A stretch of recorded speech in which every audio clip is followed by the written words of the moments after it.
Do nascimento ao crescimento, das infecções congênitas ao calendário vacinal, a pediatria tem diversas decorebas que a gente tem que saber, tanto para a prática quanto para as questões de prova. No Decoraristo, a gente vai trazer estratégias e dicas para vocês arrasarem nesses temas e estarem com eles quentinhos para as provas. Então, vamos lá?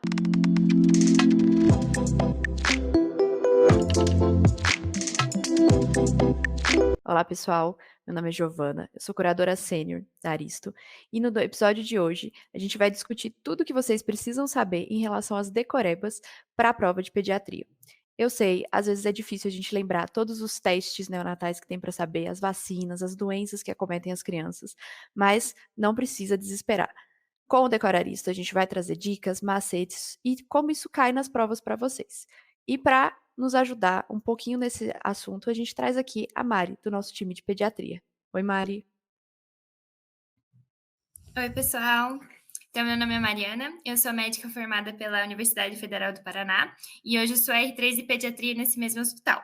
Eu entrei na Aristo há mais ou menos 2 anos e meio, primeiro como só comentarista de questão, e aos pouquinhos foi mudando de cargo, e hoje eu sou analista da pediatria, quem ajuda a revisar os materiais que vão para vocês, e também selecionar as questões e simulados, e também faço parte do programa dos jovens professores.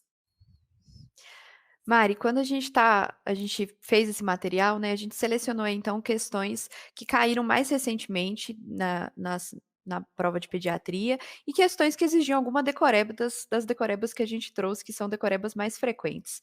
E a gente vai trazer elas acompanhando o crescimento da criança, né? Então, à medida, fazendo uma lógica aí para os alunos irem acompanhando tudo certo. Então, vamos pensar aí numa criança que acabou de nascer. Então, a gente está pensando num recém-nascido. Quando a gente fala de triagens neonatais, eu sei que tem muita coisa que às vezes a gente fala ali que a gente precisa decorar. E eu sei que tem coisas que são atualizações, pediatria tem muito disso, né? Muita atualização, muda muito frequentemente, então a gente precisa estar sempre atento em relação a isso. Eu sei que no IANSP, em 2023, caiu uma questão que ela trazia em relação a uma lei de 2021 que teve ampliação das patologias detectadas pelo teste do pezinho. E na primeira etapa dessa ampliação, a primeira doença que era acrescentada era a toxoplasmose congênita. Então, assim, triagem neonatal, super atualização, assim, super recente, o que, que o aluno Aristo ele precisa levar para a hora da prova para, assim, gabaritar essas questões? Isso mesmo, Gi. Então, todas as questões que a gente vai trazer hoje aqui no podcast para vocês são todas de 2023 e todas as questões são consideradas médias. Então, essas são aquelas questões que o aluno aristo tem que acertar. As fáceis a gente precisa acertar a maioria, mas o que realmente vai fazer diferença no fim da nota da prova é quantas médias você vai conseguir acertar, porque não são todos os concorrentes, né? Então a gente traz esses CCQs aqui que são mais importantes para esse tipo de questão, para esse nível de questão. Essa foi uma questão média.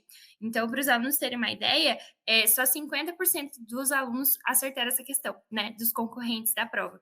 Então, é realmente uma novidade. Então, em relação ao teste do pezinho, o teste do pezinho, sem dúvida, é a triagem neonatal que mais cai, né, de todos os testes que são realizados.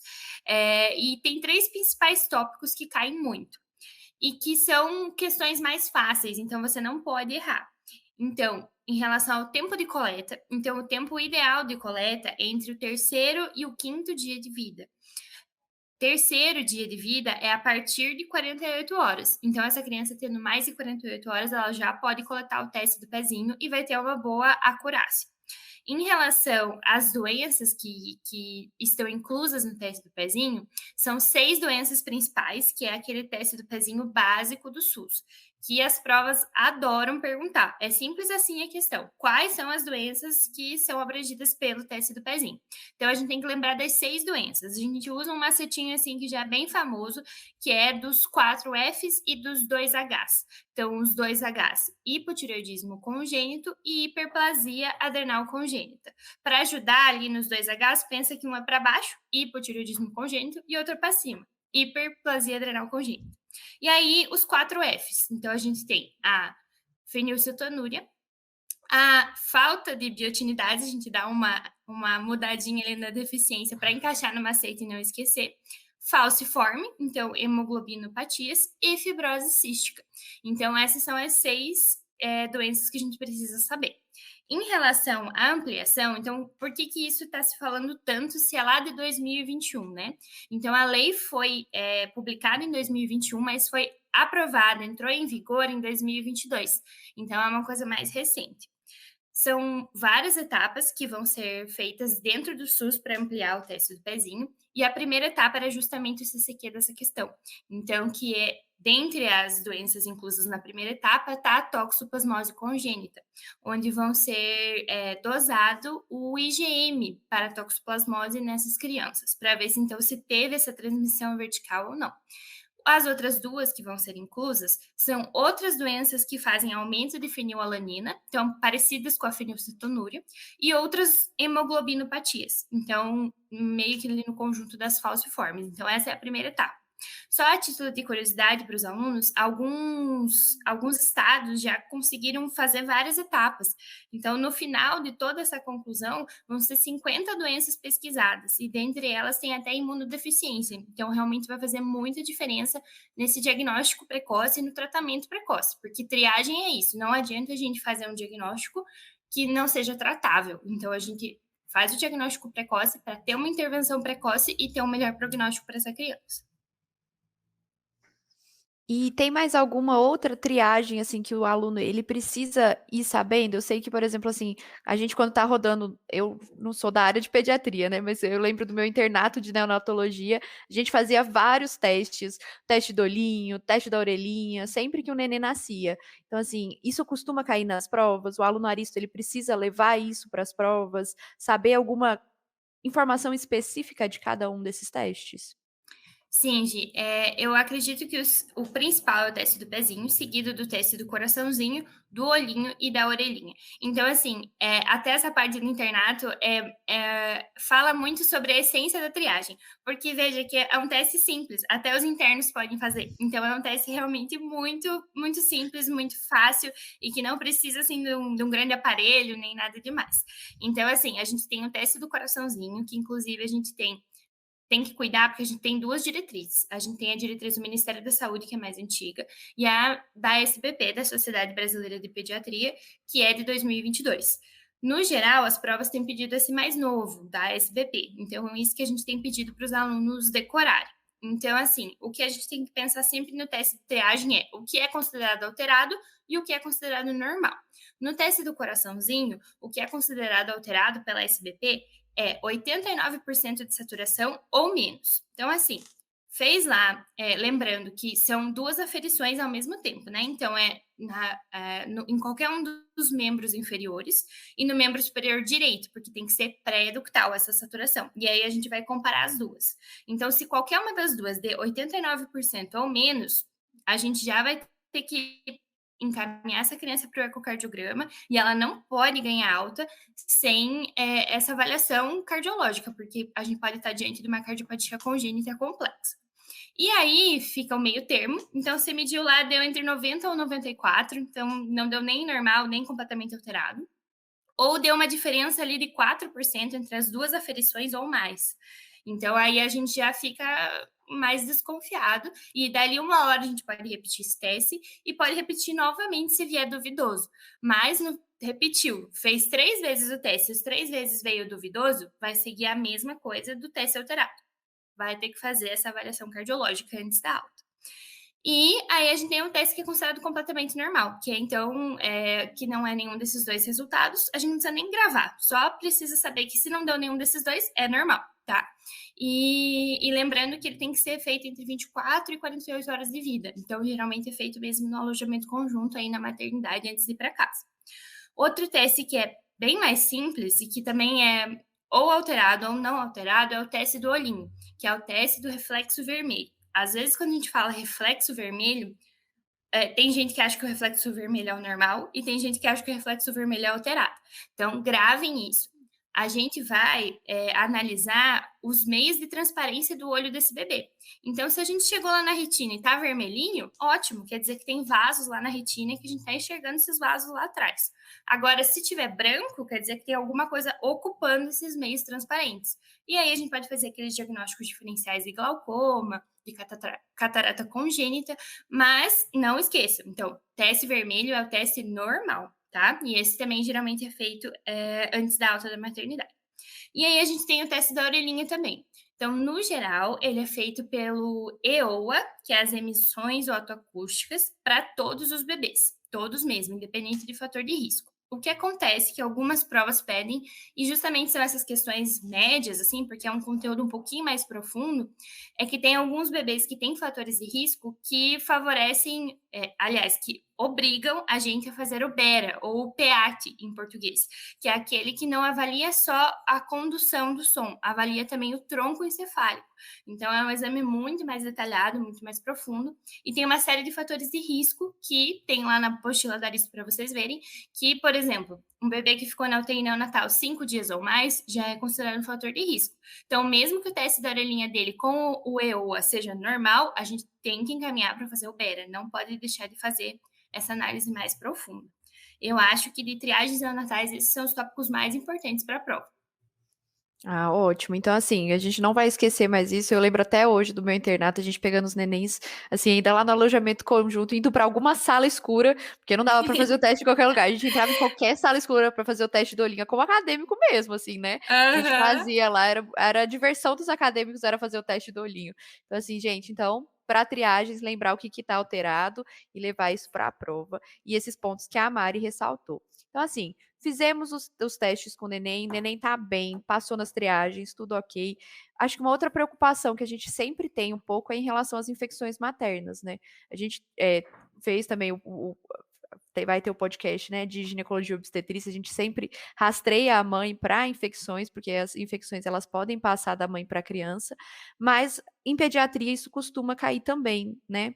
Então assim, ver se o bebê pegou ou não alguma infecção materna. Na PUC, em 2023, isso acabou caindo também.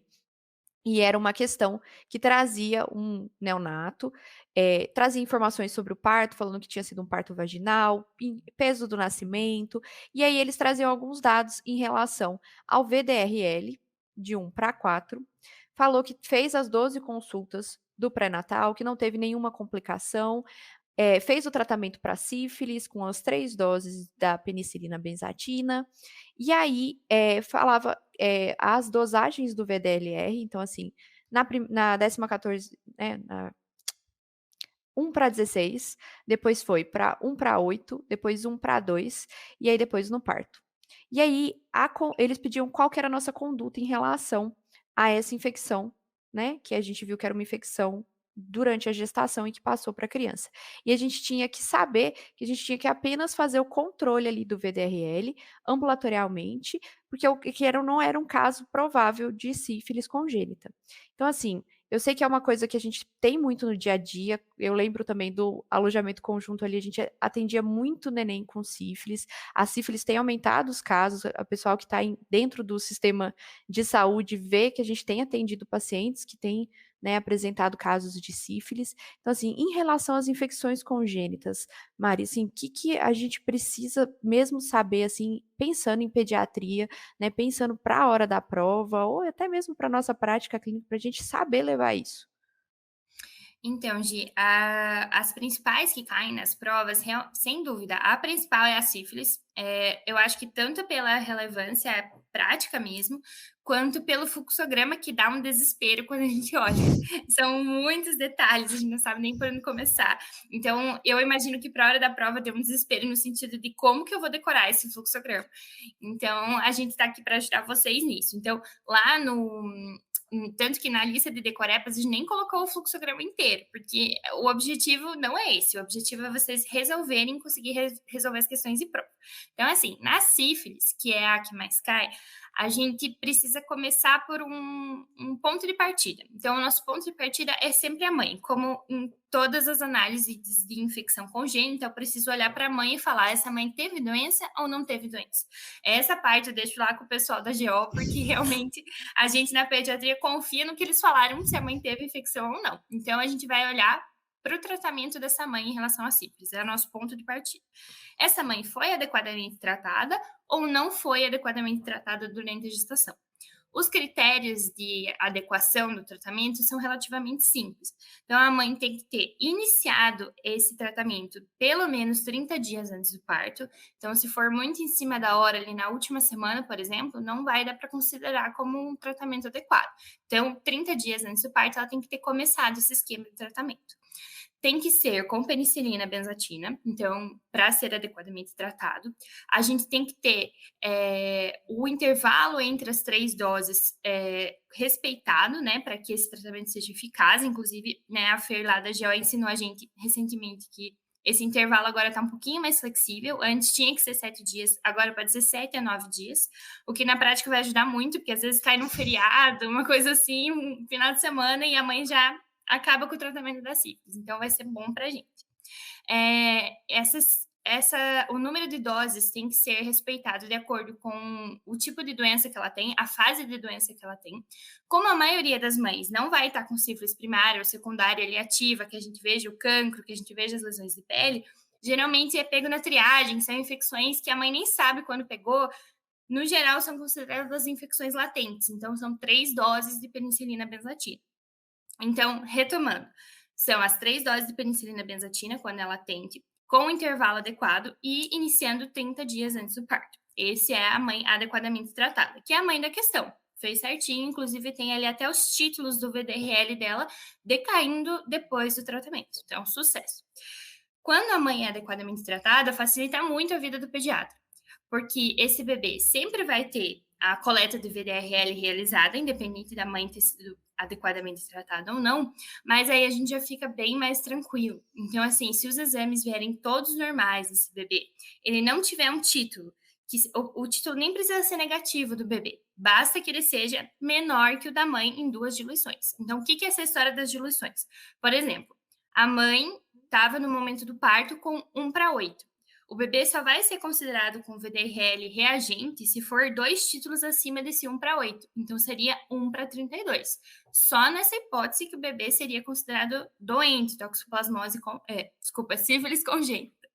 Então, vejam que são os 2 títulos acima do materno. Se o bebê nascer com o mesmo título, ou ali um título só acima do da mãe, tá tudo bem. Ele foi adequadamente tratado e ele não é considerado sífilis congênita. Então, basicamente, se a mãe foi adequadamente tratada, a gente vai olhar o VDRL do bebê e comparar com o da mãe. É isso.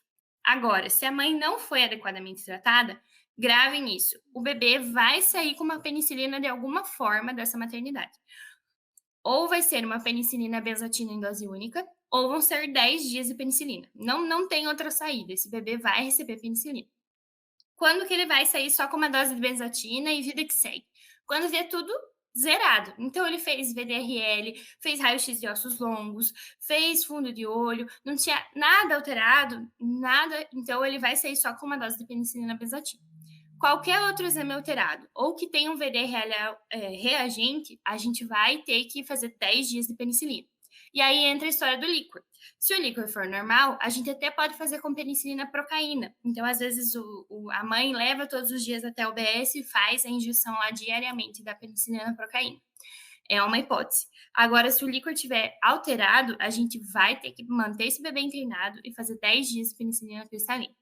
Então, assim, seguindo esse fluxo na nossa cabeça, você acerta a grande maioria das questões, porque eles querem saber esse básico mesmo em relação ao manejo da criança. E aí, outras 2 tochas, né, que caem muito é toxoplasmose e HIV. Então, a toxo, ela é mais complicada para GO do que para pediatria. Então, assim, para ver se a infecção foi comprovada, se é provável, se não é muito mais complexo do que para pediatria. Na pediatria, a gente basicamente, quando recebe, independente do tipo de toxo materno, então, se foi uma toxo provável, se foi uma toxo comprovada, os exames para rini vão ser os mesmos. A gente vai pedir IgG e IgM para toxoplasmose do bebê, vai pedir ultrassom transfontanela e vai pedir também o fundo de olho, que são os principais sintomas que aparecem na toxo congênita. E é isso. Então, se ele tiver qualquer exame alterado ou um IgM reagente, porque a gente tem que lembrar que o IgM não passa placenta. Então, se o bebê tem IgM, é porque ele realmente foi contaminado e ele teve esse anticorpo fabricado por ele mesmo. Então, a gente vai ter que tratar com aquele esquema do SPAF por 1 ano. Então, é um tratamento bem longo. Caso venha tudo normal, a gente considera que foi descartada a toxoplasmose congênita, mas a gente sempre fica de olho no IgG. O IgG passa da mãe para o bebê. Então, se a mãe teve tóxico na gestação, ou se a mãe mesmo é tóxico imune, ela vai passar esse IgG para o bebê. Então, isso é inevitável. Mas aí, como é um anticorpo materno e não do bebê, isso vai sendo eliminado aos poucos do corpinho. Então, ali, mais ou menos em 6 meses, ele vai negativar esse IgG. E aí a gente tem certeza que ele não teve tóxico congênito. Uma coisa que cai bastante de tóxico é também a clínica. Então, a gente tem que lembrar que pega principalmente o sistema nervoso central e a questão do fundo de olho. Então, pode ter calcificação intracraniana, pode ser macrocefalia, hidrocefalia. Então, são vários sintomas relacionados ao sistema nervoso central. E eles comparam muito com o CMV. Então, o CMV não cai tanto. Ele costuma cair nessa comparação com a tóxico. Então, eles geralmente colocam lá uma tomografia de crânio com calcificações, né? Isso do RN, e perguntam se parece mais com CMV congênito ou mais com tóxico congênito. E aí a gente vai usar o nosso macetinho do tóxico todo. Então, todo o cérebro tem calcificações. É aquela calcificação em céu estrelado que a gente chama. Então, tem vários pontinhos brancos lá na toma. E o CMV, de ventrículo, as calcificações ficam mais em torno do ventrículo, então mais concentradas ali no entorno. Então, costuma cair dessa forma o CMV. E aí, por último, o HIV, que ele cai menos, mas quando cai, cai sempre a mesma coisa. Então, se a gente souber essas informações, também vai acertar a grande maioria das questões. Quando a gente pega o HIV, a gente primeiro tem que classificar esse RN em baixo ou alto risco de transmissão vertical.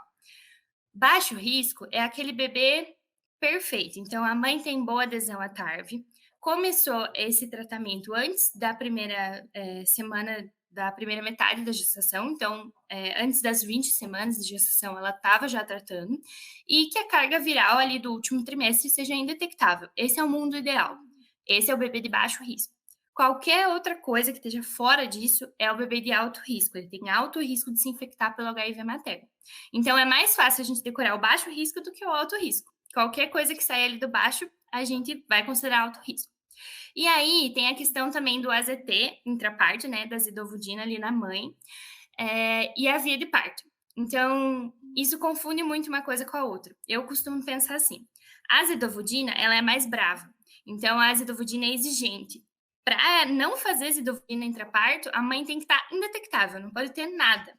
Já a via de parto é um pouco mais boazinha. Então, né, parto vaginal é bom para a mulher, é bom para o bebê. Então, se ela tiver menos de 1.000 cópias, dá para pensar em fazer a via de parto obstétrica. Não é obrigatório cesárea. Então, como confunde muito isso, pensa que a zidovudina é exigente e a via de parto, a gente sempre tenta um parto normal. Então, a gente vai poder fazer quando tiver menos de 1.000 cópias na mãe. E aí, o bebê nasceu e a gente vai precisar fazer para todos os bebês 2 condutas. Vai ter que tomar algum antirretroviral, né, independente de alto ou baixo risco. E é contraindicado o aleitamento materno. Então, a gente não pode permitir que essa mãe amamente para evitar também transmissão vertical. Em relação à TARV, também a gente fica meio apavorado quando olha lá, meu Deus, idade gestacional e baixo e alto risco. Então, assim, a gente sempre tenta simplificar para vocês. Então, assim, crianças de baixo risco ou aquelas de alto risco, mas que têm menos de 34 semanas, então vejam, um bebê muito novinho, ele só pode usar zidovudina, mesmo que seja de alto risco. Então, bebês de baixo risco ou alto risco, menos de 34 semanas, zidovudina isolada, AZT. Aí, para os bebês acima de 34, a gente sempre vai usar 3 drogas, sempre. Só que, se ele for a termo, então acima de 37, a gente vai usar a zidovudina, a lamivudina e o raltegravir. São esses 3. Porém, bebezinho prematuro, que ficou ali entre 34 e 37, a gente vai trocar o raltegravir pela nevirapina. E como que a gente vai lembrar disso? A nevirapina é para os mais novos, tá? Então, a gente vai lembrar disso quando for um bebê entre 34 e 37 semanas. Então, essa técnica ajuda a gente a organizar a TARV na nossa cabeça.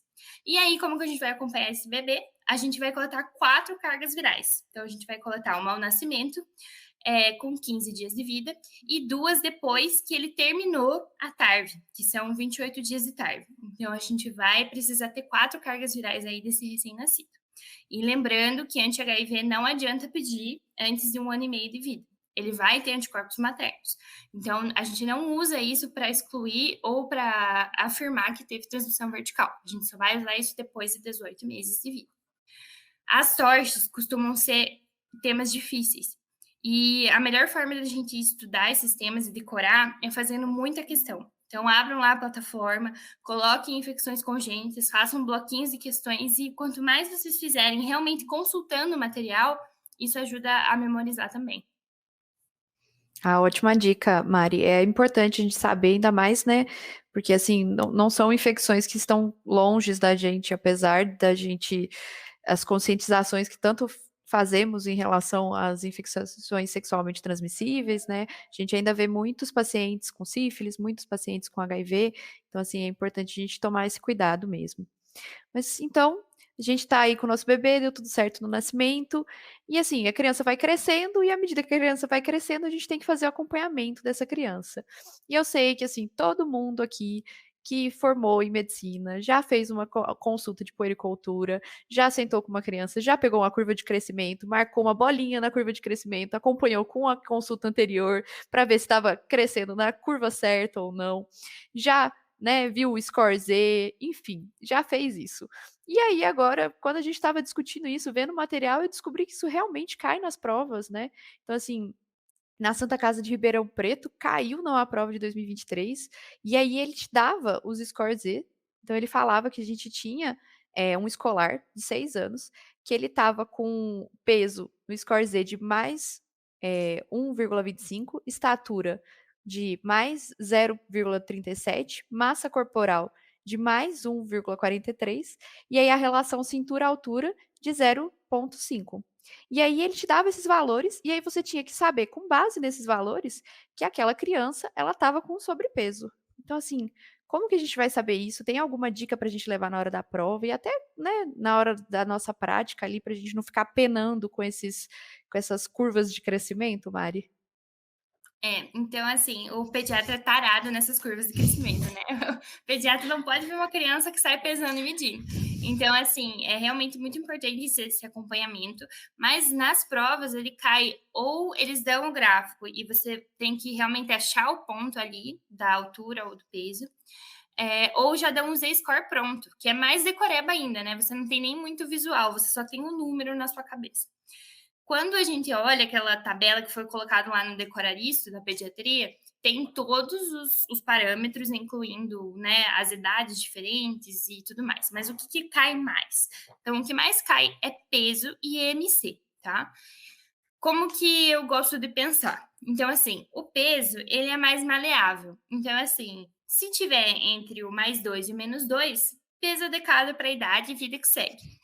Tem que cuidar que peso é adequado para a idade. O peso não vai ser sobrepeso, obesidade, não. Isso é IMC. Então, peso, você vai olhar se é adequado para a idade ou não. Estando entre mais 2 e menos 2, sucesso. Agora, o IMC é um pouco mais exigente. Então, né, quando a gente pensa em IMC, pensa em controle de peso e tudo mais, então pensa que isso é uma coisa que é realmente mais exigente pela sociedade, para vocês conseguirem gravar. Então, assim, passou de mais um, o IMC já não gosta. Então, entre o peso lá, se passasse de mais um, tava tudo bem, até mais 2, beleza? O IMC passou de mais um, a gente já se preocupa. E aí, a gente ainda, além disso, a gente tem uma variação abaixo de 5 anos e acima de 5 anos. Também, mais uma vez, vamos pensar quem é mais bonzinho.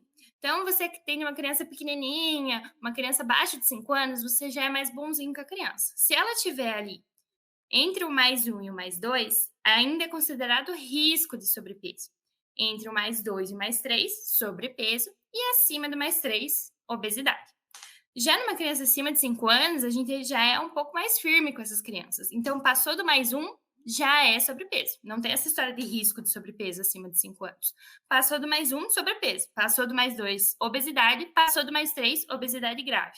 Então, veja que não existe essa classificação de obesidade grave abaixo de 5 anos. Então, por isso que eu costumo gravar que as crianças menores a gente é mais bonzinho, menos exigente com elas.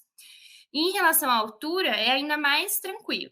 A altura, baixa estatura é considerada abaixo ali do -2, mas para cima, se a criança crescer um pouquinho mais, então se tiver entre +2 e +3, também é a estatura adequada para a idade. Então, para ser alta estatura, tem que ser acima do +3. Mas para ser baixa estatura, basta você estar abaixo do -2.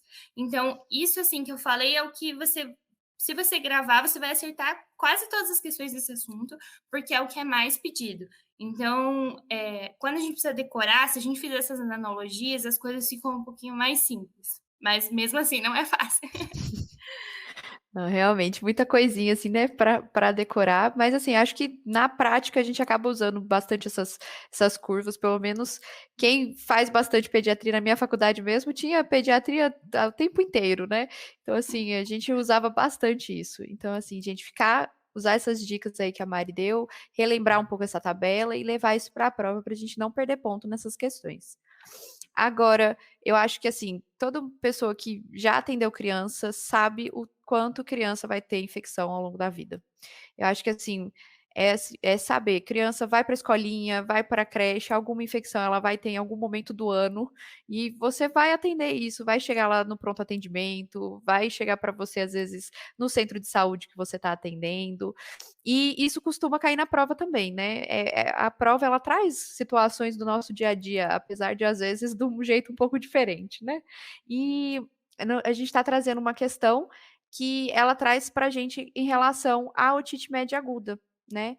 Então, assim, é uma queixa comum na prática, né, a gente vê que realmente muitas crianças costumam ter otite média aguda, e ela trazia 3 afirmações para a gente verificar se eram verdadeiras ou falsa. E Isso, sim. a gente tinha que saber que a otite média aguda em crianças acima de 24 meses, sem sinais e sintomas graves, a gente podia, acompanhar a evolução do paciente sem fazer uso de antibiótico, que em crianças entre 6 e 23 meses de idade, com otite bilateral, também sem sinais de gravidade, a gente tinha que iniciar antibiótico, e que se a gente decidisse iniciar um antibiótico, a nossa recomendação seria amoxicilina com clavulanato. Então, assim, a questão tinha essas 3 informações para a gente. Então, assim, uma informação que trazia um pouco mais da questão de idade e outra de indicação de antibiótico. Que mais, assim, é isso que o aluno precisa levar para a prova sobre otite média aguda? Tem mais alguma informação que a gente precisa levar para realizar as questões? Como que costuma cair esse tema nas provas, Mari? Essa questão, ela é um pouco mais teórica, né, diferente da maioria das questões que colocam um caso clínico e a gente tem que dizer se precisa de antibiótico ou não, eu coloquei justamente para a gente relembrar essa indicação do antibiótico. A MP costuma ser assim, né, é uma prova mais teórica. Em relação ao TIT, então o que a gente tem que saber é, primeiro, diagnóstico. O que eles mais gostam de cobrar, um CCQ assim, super incidente, é que o sinal mais específico na otoscopia para otite média é abaulamento. Então, assim, abaulamento de membrana timpânica é otite média. Agora, hiperemia da membrana, o choro ou a febre podem fazer hiperemia, então não é específico. Hiperemia do conduto, mesma coisa, choro e febre também pode fazer hiperemia do conduto. Olhar a secreção lá atrás, sem a membrana estar abaulada, mas você vê umas bolhas lá atrás, também não é otite média. Então, assim, falou abaulamento, você vai firme na otite, mas se não falar essa palavra, você desconfie que a banca está tentando te enganar. Então, eles adoram colocar hiperemia e fazer você falar que é otite, não é, tá? E agora, em relação ao tratamento. Então, a primeira polêmica é dar antibiótico ou não dar antibiótico, fazer watchful waiting, que a gente chama. Então, você ficar de olho naquela criança, reavaliar, mas não necessariamente dar um antibiótico de primeiro.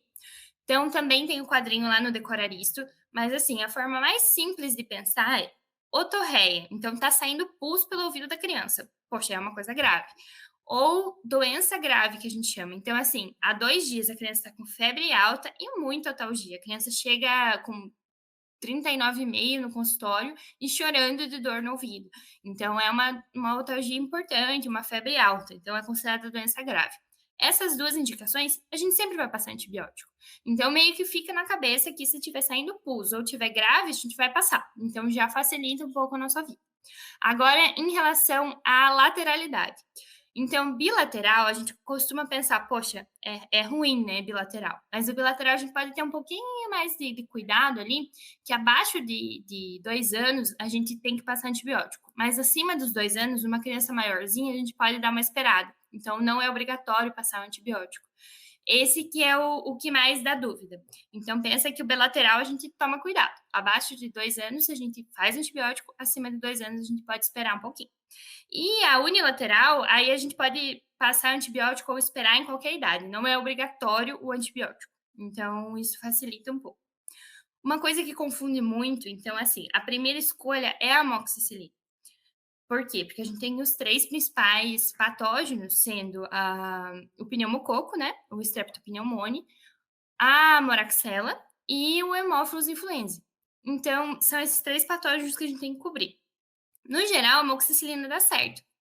Aí vem aquela questão: ah, mas não deu certo a amoxicilina. Eu faço amoxicilina clavulanato ou eu faço amoxicilina em dose dobrada? Então você pode fazer as duas coisas, só que você tem que saber para que você está fazendo aquela medida.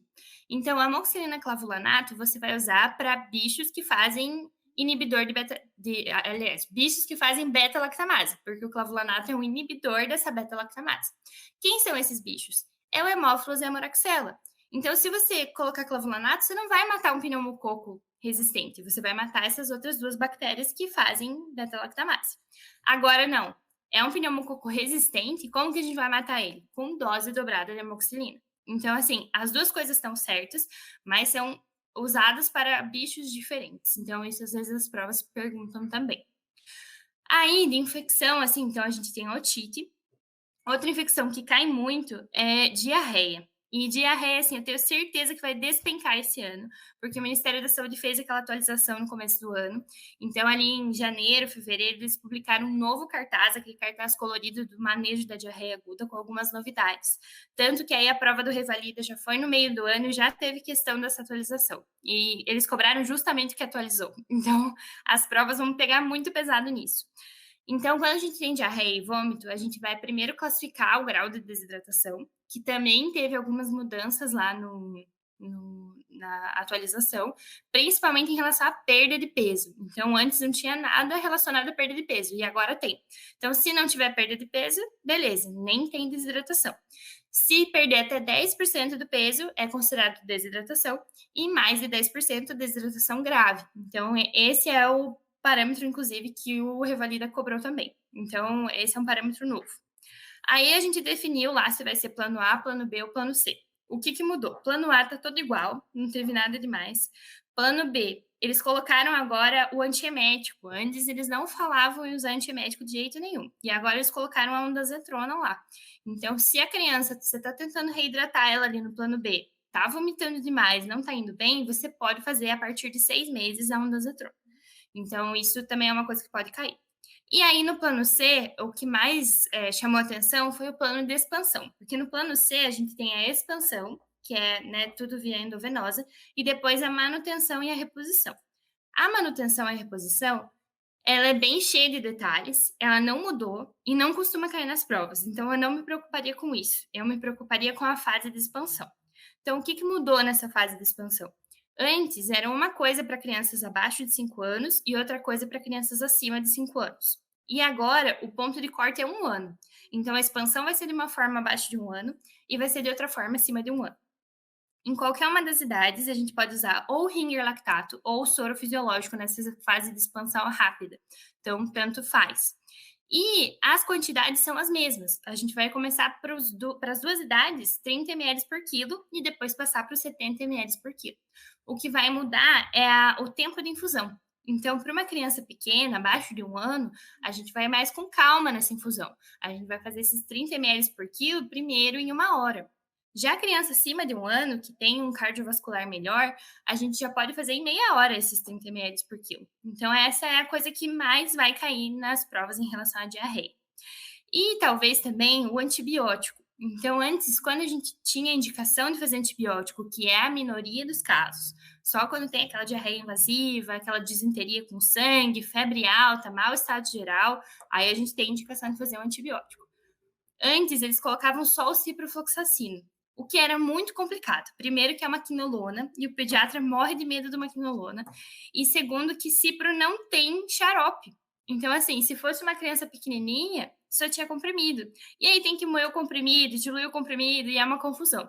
Então, a parte boa é que eles colocaram como uma primeira opção para crianças ali abaixo de 30 quilos, a azitromicina, que tem aí no posto de saúde, tem solução oral, então, assim, muito mais simples. Então, a Azitro também pode ser uma opção para as crianças pequenas.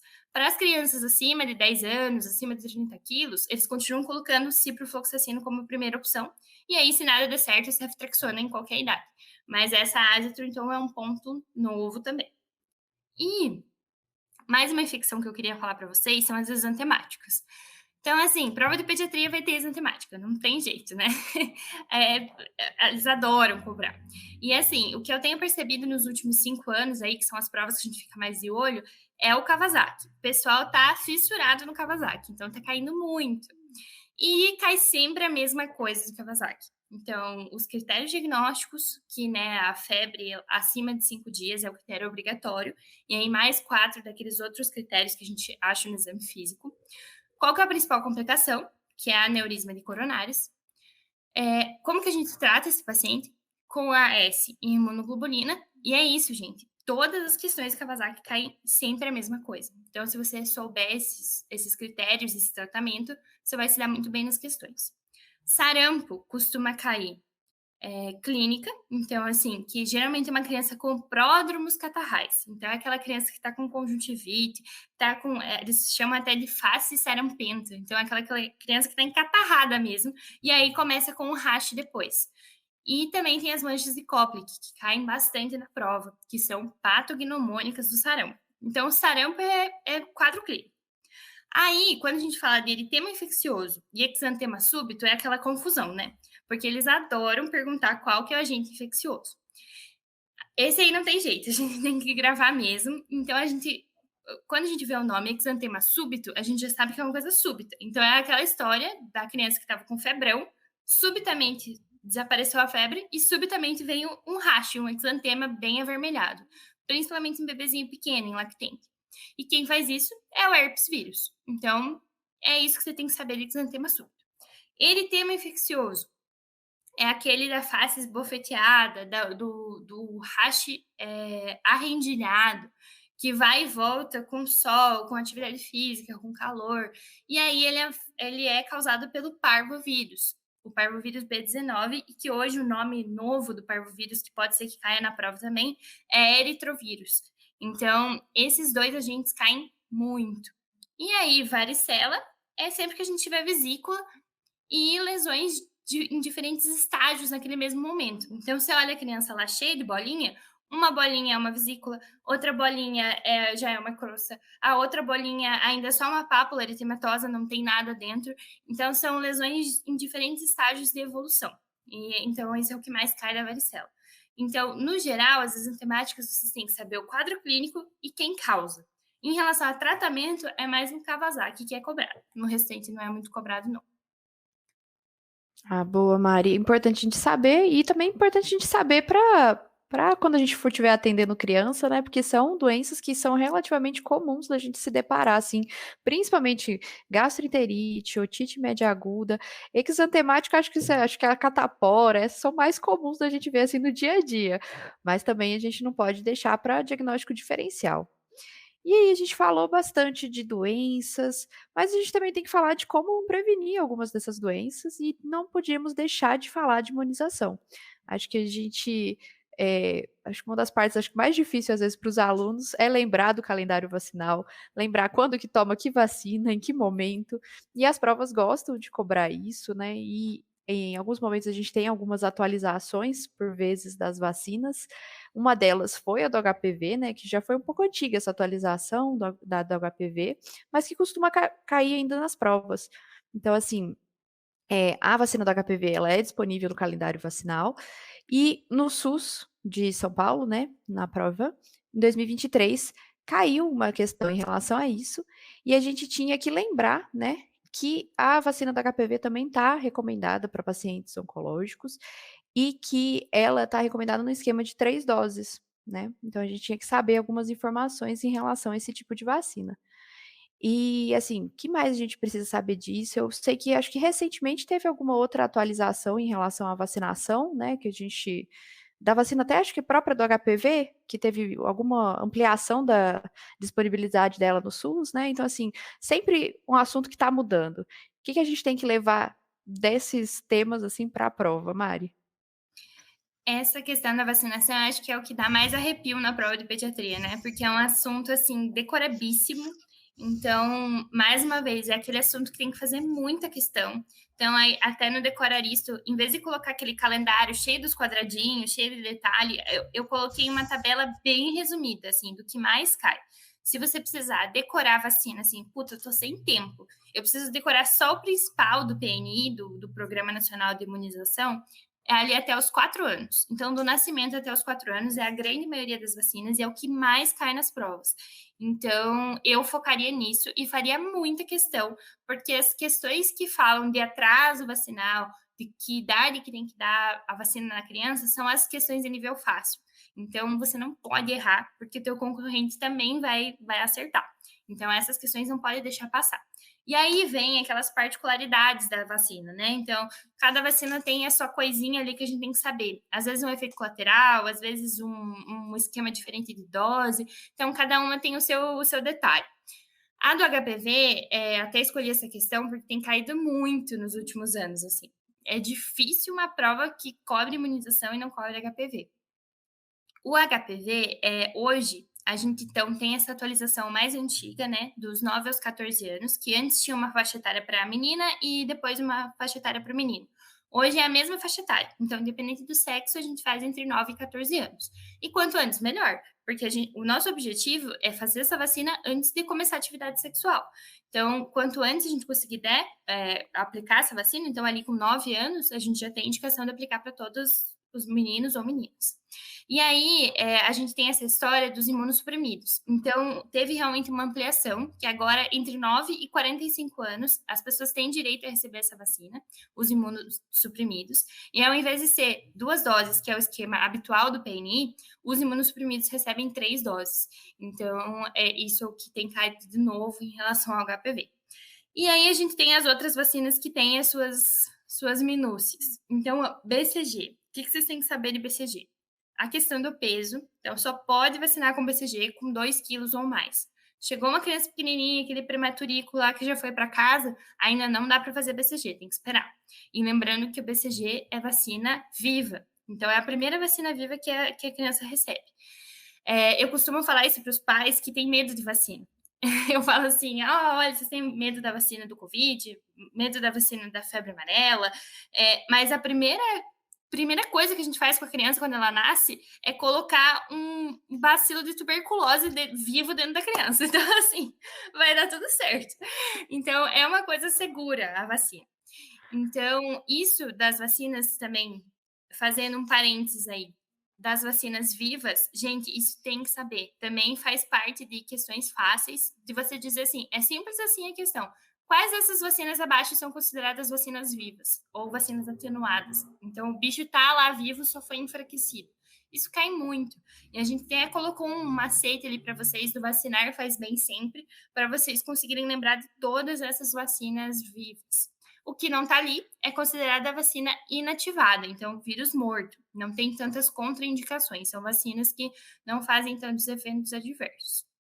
Então, voltando para a BCG, a questão do peso e a questão da evolução natural da cicatriz da BCG. Então, a criança vai fazer a vacina, na hora às vezes não fica nada, depois que vai evoluir para pápula, depois vai fazer uma vesícula, depois vai fazer uma pústula, e aí vai romper essa pústula, fazer a úlcera e depois que vai fazer a casquinha da BCG. E isso leva semanas, então não é uma coisa rápida.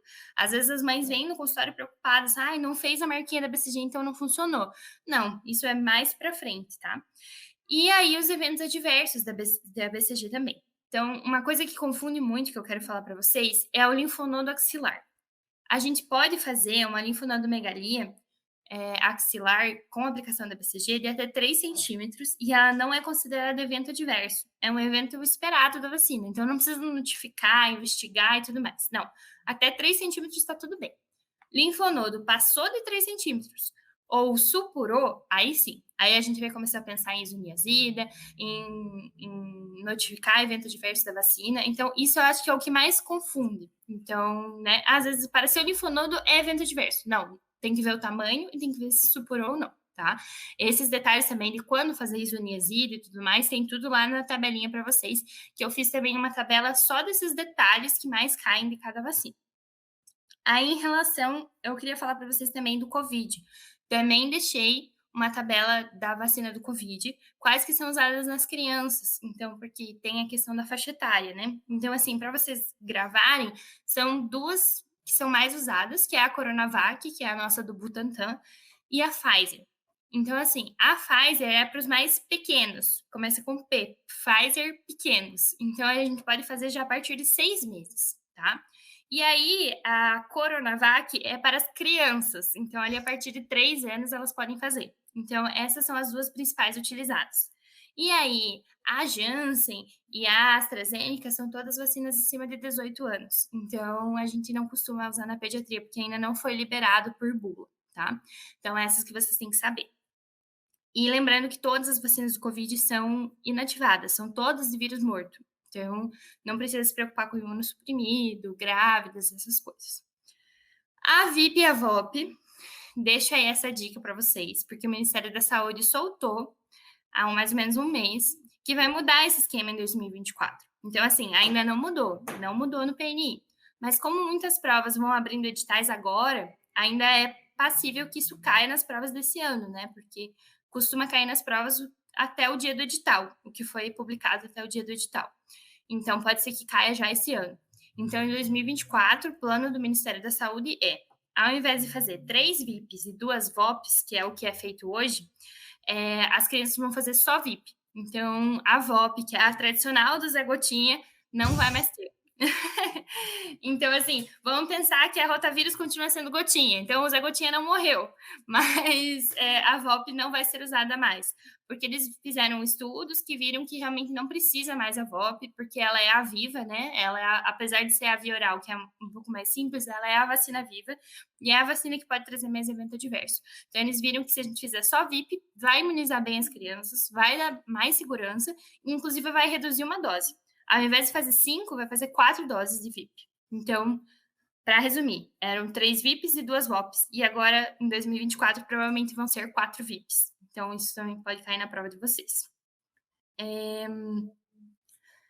Outra coisa que, meu Deus, cai muito, que assim, tá muito batido e mesmo assim ainda cai muito, é a questão do limite da rotavírus. Então, a vacina do rotavírus, ela é uma vacina viva, via oral também, e ela previne aqueles casos graves de diarreia, desidratação que tinha nos lactentes. Só que em alguns estudos ela favoreceu invaginação intestinal, então invaginação ou intussuscepção intestinal. E aí, então eles botaram um limite de idade. Então a criança tem que fazer a primeira dose até 3 meses e 15 dias, tá? E depois disso não pode mais fazer. Então, se a criança passou desse prazo, não pode mais fazer nem começar o esquema, não pode.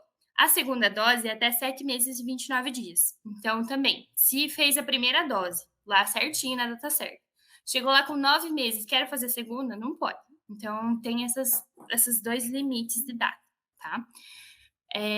E, por último, queria falar para vocês da DTP, que a DTP também tem aqueles eventos adversos lá do episódio hipotônico hiporresponsivo, convulsão, encefalite, febre. Então, quando que eu não posso mais usar o componente pertussis, que tem que usar só a DT, daí sem o P? É só quando tem encefalite. Veja que encefalite é a coisa mais grave que pode acontecer. Então, a encefalite não pode mais usar o pertussis.